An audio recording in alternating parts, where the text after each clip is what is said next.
తెలంగాణ రాష్ట్రంలో కొత్త ఉద్యోగాలు. రాష్ట్రంలో 33,800 జీతంతో 390 ఉద్యోగాలు. Telangana 390 assistant executive engineer AE పోస్టుల భర్తీకి ప్రభుత్వం నోటిఫికేషన్ విడుదల చేసింది. ఇందిరమ్మ ఇళ్ల స్కీమ్ కోసం వీరిని నియమించనుంది. ఇందిరమ్మ ఇల్లు స్కీమ్ ఏదైతే ఉందో వీళ్ళని కొత్తగా ఉన్నోళ్ళు కాకుండా కొత్తోళ్ళని పెట్టే ఛాన్సెస్ ఉందంట. ఇందిరమ్మ ఇళ్ల స్కీమ్ కోసమే ఈ 390 మందికి సపరేట్గా నోటిఫికేషన్ జారీ చేసింది.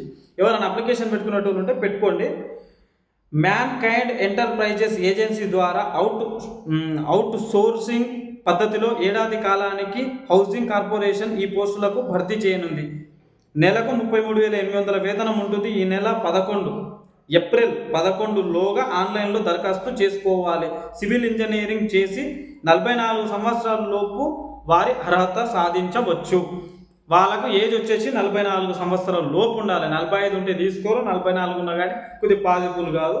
సో ఎవరైనా ఉంటే మాత్రం ఈ వీడియోని ఖచ్చితంగా పాజ్ చేయండి. 390 మంది అంటే మాటలు కాదు, కొత్త క్యాండిడేట్లు అంటే మాటలు కాదు. ఒక ఎస్ఐ పోస్టుల మాదిరిగానే ఉంటాయి ఈ గుడిగా.